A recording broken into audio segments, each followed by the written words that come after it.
गया तीर्थ स्थल को इतना पवित्र क्यों माना जाता है? क्या यहाँ पर पिंडदान करने के बाद भविष्य में कभी भी पिंड नहीं करना पड़ता? आखिर क्या है इस जगह का इतना विशेष? और दोस्तों क्या यहाँ पर बालू का पिंड दिया जाता है? और यहाँ पर मौजूद सीता कुंड का रहस्य क्या है? वो चार लोग कौन थे जिनको माता सीता जी ने श्राप दिया था?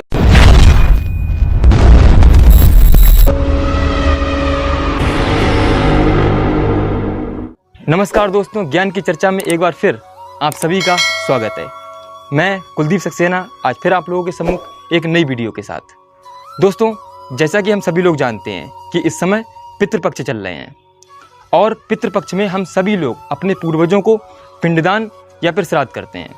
तो दोस्तों, आज की हमारी वीडियो का जो टॉपिक है वो ये है कि गया तीर्थ स्थल को इतना पवित्र क्यों माना जाता है। क्योंकि दोस्तों, श्राद्ध और पिंड हम इस वर्ष करते ही हैं और आपने देखा होगा कई जगह पे श्राद्ध किए जाते हैं फिर पिंड दिए जाते हैं, लेकिन गया तीर्थ स्थल ज़्यादा पवित्र माना जाता है। हिंदू मान्यता के अनुसार ये कहा जाता है कि गया में जो भी व्यक्ति अपने पूर्वजों का पिंडदान करता है और श्राद्ध करता है फिर उसको भविष्य में कभी भी श्राद्ध नहीं करना पड़ता।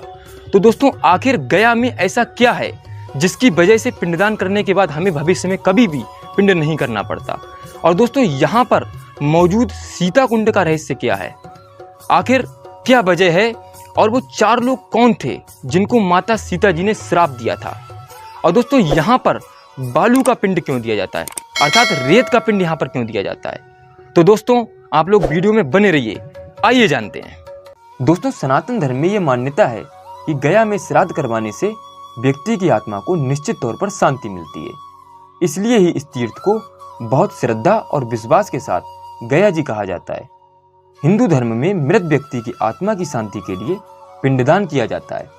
पितृपक्ष के दौरान पितरों को तर्पण भी इसीलिए दिया जाता है ताकि उनकी आत्मा को शांति मिले और उनकी गति हो सके। कहते हैं कि एक बार जो व्यक्ति गया जाकर पिंडदान कर देता है उसे फिर कभी पितृपक्ष के दौरान श्राद्ध या पिंडदान करने की जरूरत नहीं पड़ती। अधिकतर लोगों की ये चाहत होती है कि मृत्यु के बाद उनका पिंडदान गया में हो जाए। सनातन धर्म में ये मान्यता है कि गया में श्राद्ध करवाने से व्यक्ति की आत्मा को निश्चित तौर पर शांति मिलती है। इसीलिए ही इस तीर्थ को बहुत श्रद्धा और विश्वास के साथ गया जी कहा जाता है। माना जाता है कि गया भस्मासुर के वंशज गयासुर की देह पर बसा हुआ स्थान है। एक बार की बात है, गयासुर दैत्य ने कठोर तप किया। तब से ब्रह्मा जी को प्रसन्न कर उनसे वरदान मांगा कि उसकी देह यानी शरीर देवताओं की तरह पवित्र हो जाए। जो कोई भी व्यक्ति उसे देखे वह पापों से मुक्त हो जाए। ब्रह्मा जी ने गयासुर को तथास्तु कहा। इसके बाद लोगों में पाप से मिलने वाले दंड का भय खत्म हो गया। लोग और अधिक पाप करने लगे। जब उनका अंत समय आता था तो वह गयासुर का दर्शन कर लेते थे, जिससे सभी पापों की मुक्ति हो जाती थी। इस समस्या का समाधान ढूंढने के लिए देवताओं ने गयासुर को यज्ञ के लिए पवित्र भूमि दान करने के लिए कहा। गयासुर ने विचार किया कि सबसे पवित्र तो वो स्वयं है और गयासुर ने देवताओं को यज्ञ के लिए अपना शरीर दान किया। दान करते हुए गयासुर ने देवताओं से वरदान मांगा कि ये स्थान भी पापों से मुक्ति और आत्मा की शांति के लिए जाना जाए। गयासुर धरती पर लेटा तो उसका शरीर 5 कोस में फैल गया। गया तीर्थ भी इसीलिए 5 कोस में फैला हुआ है। समय के साथ इस स्थान को गया जी पितृ तीर्थ के रूप में जाना जाने लगा। गया जी का महत्व तो बहुत अधिक है। कहते हैं कि जिस व्यक्ति का पिंडदान यहाँ हो जाता है उसकी आत्मा को निश्चित तौर पर शांति मिलती है। विष्णु पुराण में कहा गया है कि गया में श्राद्ध हो जाने से पितरों को इस संसार से मुक्ति मिलती है। गरुड़ पुराण के मुताबिक गया जी जाने के लिए घर से गया जी की ओर बढ़ते हुए कदम पितरों के लिए स्वर्ग की ओर जाने की सीढ़ी बनाते हैं। दोस्तों, एक और मान्यता के अनुसार वाल्मीकि रामायण में सीता द्वारा पिंडदान देकर दशरथ की आत्मा को मोक्ष मिलने का संदर्भ आता है। वनवास के दौरान भगवान राम, लक्ष्मण और माता सीता पितृपक्ष के दौरान श्राद्ध करने के लिए गया धाम पहुंचे। वहां श्राद्ध करने के लिए आवश्यक सामग्री जुटाने हेतु राम और लक्ष्मण नगर की ओर चल दिए। उधर दोपहर हो गई थी।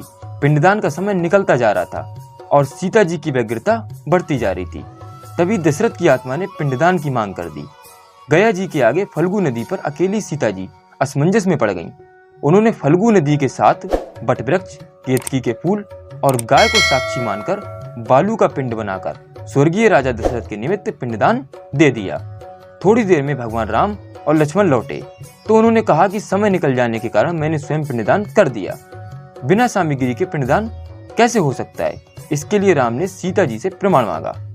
तब सीता जी ने कहा कि ये फल्गु नदी, केतकी के फूल और गाय और बटवृक्ष मेरे द्वारा दिए गए श्राद्ध कर्म की गवाही दे सकते हैं, लेकिन फल्गु नदी, गाय और केतकी के फूल तीनों इस बात से मुकर गए।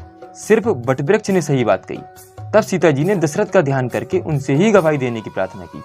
दशरथ जी ने सीता जी की प्रार्थना स्वीकार की और घोषणा की कि ऐन वक्त पर सीता ने मुझे पिंडदान दिया। इस पर राम आश्वस्त हुए, लेकिन तीनों गवाहों द्वारा झूठ बोलने पर सीता जी ने उनको क्रोधित होकर श्राप दिया कि फल्गु नदी, जा तू सिर्फ नाम की नदी रहेगी, तुझमें पानी नहीं रहेगा। इस कारण फल्गु नदी आज भी गया में सूखी रहती है। गाय को श्राप दिया कि तू पूज्य होकर भी लोगों का झूठा खाएगी, और केतकी के फूल को श्राप दिया कि तुझे पूजा में कभी भी नहीं चढ़ाया जाएगा। बटवृक्ष को सीता जी ने आशीर्वाद दिया कि उसे लंबी आयु प्राप्त होगी और वह दूसरों को छाया प्रदान करेगा, तथा पतिव्रता स्त्री तेरा स्मरण करके अपने पति की दीर्घायु की कामना करेंगी। दोस्तों, यही कारण है कि गाय को आज भी झूठा खाना पड़ता है और केतकी के फूल को पूजा पाठ में वर्जित रखा गया है, और फल्गु नदी के तट पर सीता कुंड में पानी के अभाव में आज भी सिर्फ बालू या रेत से पिंडदान दिया जाता है। तो दोस्तों, ये थी पितृपक्ष के संबंध में एक छोटी सी कथा। अगर आप लोगों को वीडियो पसंद आई हो तो वीडियो को लाइक कीजिए, ज्ञान की चर्चा चैनल को सब्सक्राइब कीजिए और साथ ही बेल आइकन प्रेस कीजिए। जल्दी मिलेंगे फिर एक नई वीडियो के साथ। तब तक के लिए धन्यवाद। जय श्री कृष्ण।